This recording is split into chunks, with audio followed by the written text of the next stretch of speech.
Ti kalojmë edhe shpejt sepse je i ftuari që do komentoj më shumë foto se askush tjetër. Kjo është foto vitit 74, ai pas me që më ka hedhur dorë në krah, quhet Maksim Rama, një burgosur politik, shoku im i ngushtë, shumë i ngushtë. Me burgosur rrie? Me të gjithë rio, me komunista, me ato, me gjithë kam letë, absolutisht, unë s'kam bindje. Unë kam mendime dhe vlerësime. Ore tani bëj çfarë dushi, por në atë kohë them ore. Edhe ky tjetër është Viktor Meta, ka vdekur i shkreti, edhe ai Maxi vdiq në Gjermani, ndërsa ai tjetër është Hylli Eredini, shoku im, jeton në Itali. Jeton. Okej. Foto tjetër? Tu? Maxi është sapo kishte dalë nga burgu herën e parë, ndërsa unë kisha ardhur pa leje nga ushtria dhe jemi taku ke Skënderbeu, kemi të bërë foto. Po për çfarë në burgu ai? Ai era për tentativa rratisje herën e parë. Ku do të ikte? Biseda rratisje. Bised. Bised, ë? Bised, për bised. Edhe kur e kapën ai tha, i tha lapidar, ai tha, unë se disha tha që kufin ishte ke shtëpia ime, se e arrestun aty ke dera. Unë se disha që ishte kufir ke shtëpia ime, tha. Po ku të ndjekin ty këto satirë? Foto tjetër se ndoshta kemi një histori tjetër me atë. Kjo është vjerri me nusën time në vitin 78. Po dhe unë. Ti, bashortja juaj, si quhet bashortja? Roza. Roza.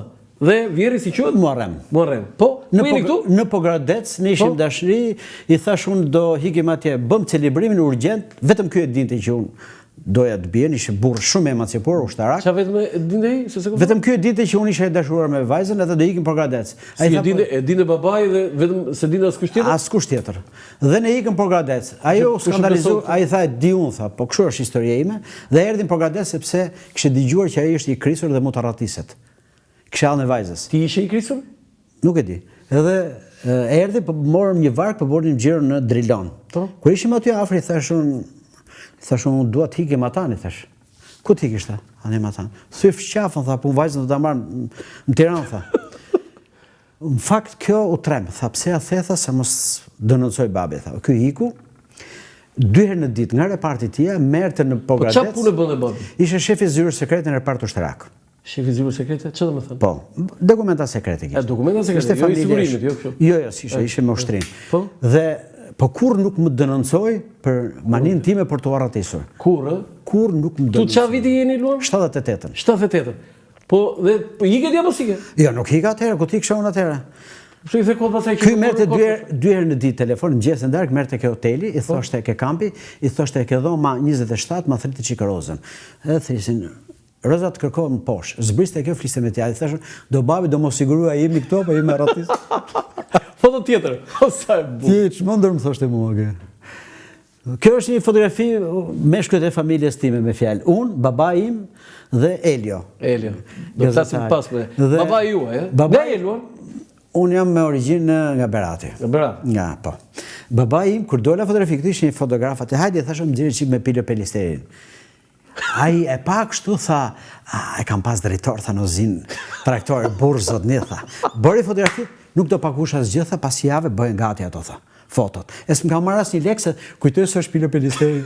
Pilo Pelisteri, gjithë ata se dini antar grupit politike, drejtori i kombinatit, ë? Kombinati autotraktor. Unë më shaka, se ngjante Pilos.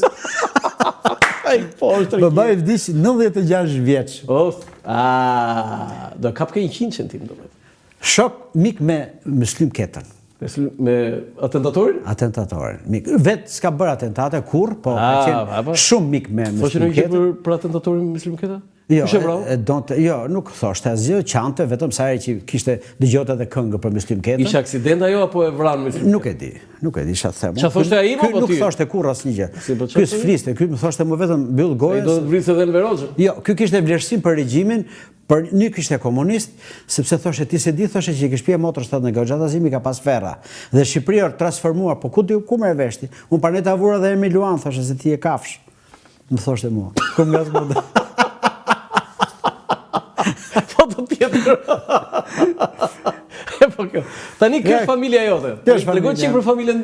Po Roza, vazhdon të jetë gruaja ime. Vazhdon, ë? Vajza, po. Vazhdon. Po, vazhdon. Se ke bërë, do të thënë, ke pasur një kështu që mund mos e kishte. Po mushim 50 vjet bashk. 50 vjet bashk. 50 vjet bashk. Po kush e ka mbajtur 50 vjet bashk? Jo, prit, frenoj çik. Kush e ka mbajtur 50 vjet bashk? Durimi i asajt që jeton me mua. Dhe dashuria, respekti që kam unë për vlerët e asajt. Kaq. Mos flasme. Tani 2 fëmijë ke, vajzën edhe djalin. Më tregoj çik për fëmijët tuaj. Vajza është e martuar, ka 3 fëmijë. Si quhet vajza e Rova? Eva. Eva ta gëzoj. Eva punon në Rinos. Sa fëmijë ka Eva? 3. 3. Po. 3 fëmijë Eva? 3. Ku punon Eva? Në Rinos.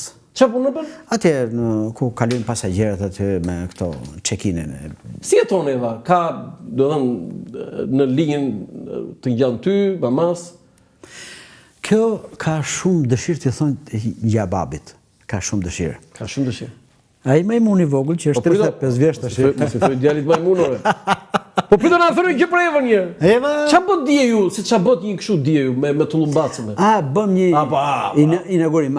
Eva hapi një agjenci bashkë me fëmijët e vet, një agjenci udhëtarësh për bileta, me që e njeh mirë atë sektor dhe vajza vet ka iniciativë, ka hapur një agjenci. Me gjithë vajzën? Me vajzën dhe me djalin. Mbar të shkret. Faleminderit, një agjenci udhëtarësh dhe ka kërkesa sepse Eva ka shumë mikesha, miqe, njerëz që e njohin. Shumë mirë. Tani, më foli çik për gazetarin e njohur Elio Laze. Elio aktualisht ka një portal, ti ka punuar, ti e i pari që e ke marrë si faqosës në gazet, dhe ai nuk e haron kurrë. Mirë, ma mirë. Jo, po kjo është, sa shumë fillon. Si ecën Elio tani, me prizën, ë? Me priza pikal, mirë është. Luftarake. Jo, i thash unë atëherë, i thash investigime çka bërë. Kur e hapi atë prizën, i thash unë kishe 5-6 gazetari, i thash unë, Elet vjedh, babe, Elet është marrë në rrogë, i thash s'm del. Tha, 2 veta nga i familje nuk lejohen, tha. S'të mori jo? Ç'a thotë më thash? Po s'lejohen më tha. A me gjithmonë e ketë thash be. Po ikë babas të morën ty aty po ikë. Nuk të morin punë. Jo. Her pas here botonte nga këto paradokset e mi merrte nga Facebooku im i postonte aty. Po guante? Apo drejt autori? Jo. Po si po drejt autori? Jo, më çfarë autori spyet fare tash. As do bëj ditë fare. Foto tjetër. Këto janë 2 motrat e mia. Po? Unë jam këtu. Se ne ku ishim të vegjël atëherë na përgatisnin për ushtar, por na qethën qyf fëmijë. Na bënin gati që për fjalë koka jote nuk është e jote, po është e partisë, është e shtetit. Prandaj e zero aty. E bukur fare. Edhe kjo është motra është në Gjermani, që u fut në ambasadë me të shoqin, ndërsa ajo tjetra rron akoma, kam edhe 2 motra të tjera, njëra ka vdekur, 4 motra, një djalë. Djali vetëm, ë? Djali vetëm jam. E të vdeksha, hajde. Foto tjetër.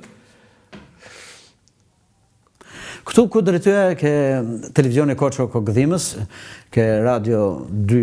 Do të thonë ti je i pari që gazetar që ke drejtuar një emision me djalin gazetar. Po, emision satirik, Radio Taksi. Radio Taksi. Radio Taksi. Edhe ata që e merrnin telefon Elion, edhe më thoshin mua, aman më kërkej gjetat aktorin që imito fëmit. Se mendoshin që është aktor, po që bën si fëmijë. Se ishe radio. Ishe radio, i thashun, po është djali im, palde më tha, ai është, a kush është ai më tha, mos është aktor brillant, sa bukur imito fëmijë tha. Foto tjetër. O Elio, sa fili se që. Këtu jam përsëri me Max Ramon. Tani, prit se kjo është foto historike. Luan, ti ke një histori që unë jam shumë i lumtur që e kam bërë dokumentar shumë vite më parë, por unë do doja ta rrëfej një herë këtu në emisionin Dekalog këtu në Dritare TV. Për ata që nuk e din, ose që e din pak, ka marrë emrin dy korriku i ambasadave, sepse u futu masivisht në ambasadat perëndimore, kryesisht perëndimore në Tiranë në ato ditë, por në fakt goditjen e parë e ka dhënë në 23 qershor 1990 një grup të rinj që goditën në